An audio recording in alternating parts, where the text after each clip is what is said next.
the Tongde M109 mobile howitzer.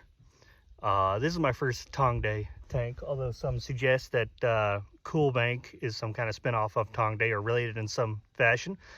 But nonetheless, this is my first Tongde purchase, and I've got mixed feelings about it. There's some pluses and some minuses. Compared to Henglong, say its closest cousin, I guess. One of the benefits is that the road wheels actually have rubber coating on them, which I thought was a really cool feature. Henglong could stand to learn something about that, as I think their only road wheels that have the rubber on them are the all-metal ones for the larger tanks. But anyways, that's one of the cool points there. A negative point is that the hatches on this unit are very loose. Like this one right here, you can see is kind of open. There doesn't seem to be any kind of way to lock those in place. I mean, maybe when I put the accessories on, they'll lock in place. But for right now, they don't. A benefit though is the sound effects that this particular unit has. Compared to Henglong sounds, this one sounds awesome. Like Henglong though, they've got two different sound profiles, and I'll show them to you momentarily. As you can tell, I don't have any of the accessories on it. Another negative point in my opinion is that, at least with the Henglongs, for the most part, the accessories just snap into place, and you can glue them if you want. On these, however, you do have to glue them. There is no way. I tried to snap a lot of pieces in, and as soon as I started moving, they all fell off. So they definitely have to be glued. Like with the Henglong tanks, you've got a 340-degree turret rotation.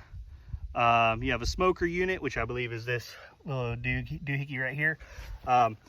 I didn't get any smoke oil. My understanding was it was supposed to come with it, but that's all right because I've got plenty from all the Henglong tanks I have. A cool feature on this one, the lights here in the front, they actually have blinkers too. When you start turning the tank left or right, those blinkers will turn on. The hatch right here, on and off switch. Right here is where you put in your airsoft pellets, because though it is airsoft compatible, as well as infrared. You got the sensor there. That infrared retrieving sensor comes up here. Battery compartment is back here, and let me tell you, this is a lot easier in my opinion than with the Henglong tanks, with the exception of the Tiger. Just throw it in there, snap it in, and you got enough room in there for other junk too. I like the treads on this one. They're really protruding, which is kind of a plus and minus. So you can see in this environment here, I get wedged up pretty easily so far. So I try to clear out some of the ones here to give us a good run. Anyways, enough talking. Let's see it in action.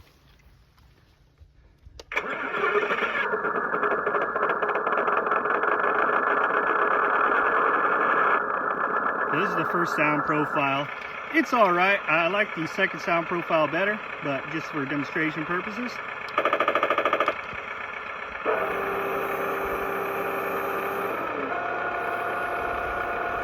The barrel elevates a lot higher on this unit. Obviously, I'm going to assume because it is an artillery piece rather than an actual tank. It's got recoil on the barrel instead of the entire unit, which makes sense. On the actual, as well as this RC version of the M109, there are accessory anchors that you put back there that go into the ground. So I'll show you that full rotation. Goes to about 340 degrees according to MotionRC's website, and that's where we stop.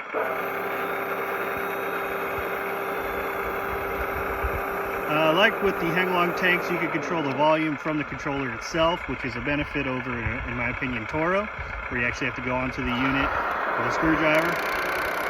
And I think I'm getting wedged up already. There we go.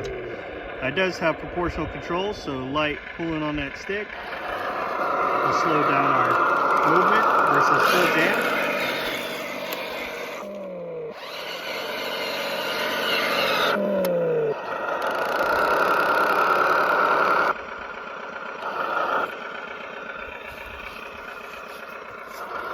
See if I can show you that blinker in action. There it is. Yeah, I'm getting wedged up in all the guck over here. Anyway, so that's the first sound profile. I'll switch it to the second here. Second profile now.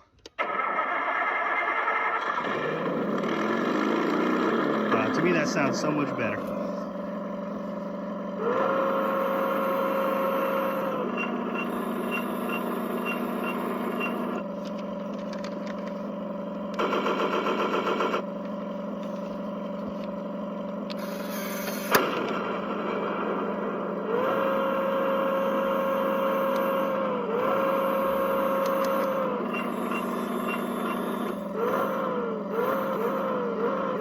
One cool unique feature on this one, it does have kind of the carrier sling, so to speak, which is movable. Once I put all the accessories on it, you'll get to see what that looks like. But apparently I don't have any glue at home, so stuck like this currently. That's okay, because my 2-year-old is probably going to try and rip the thing apart. As I was saying, these hatches are kind of loose. I don't see any way of keeping them secure unless the accessories do include something like that. See if we can get down to the dirt. Does have tail lights too.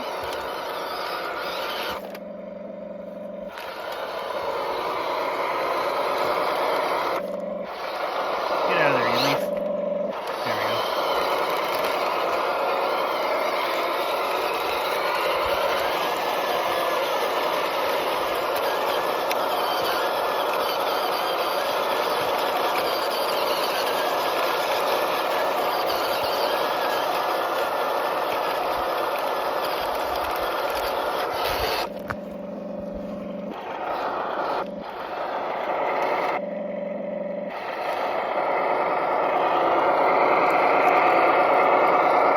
Does seem to have pretty good suspension.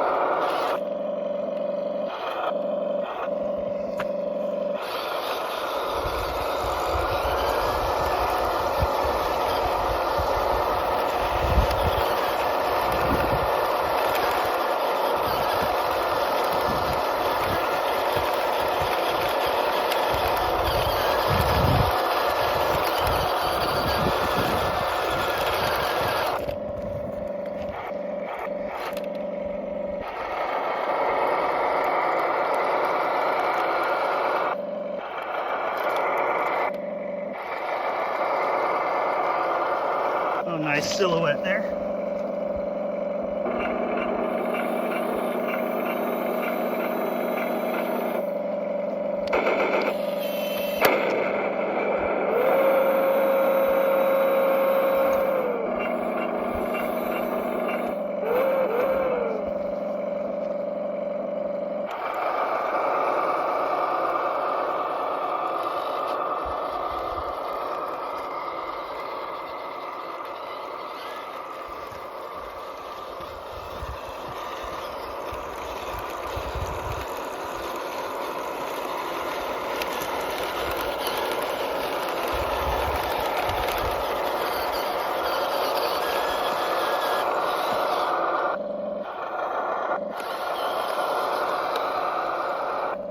Wonder how much torque this thing has.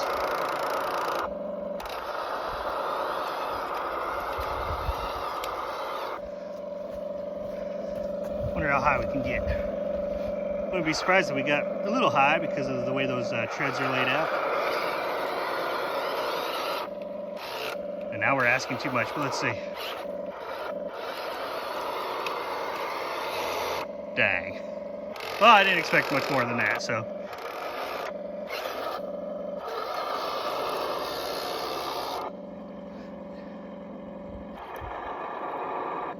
See that blinker going?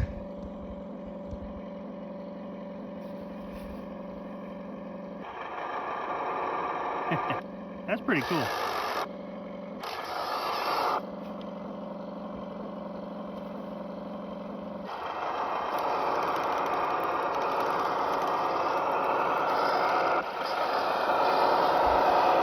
Alright, and that concludes this video. Any questions, holler at me.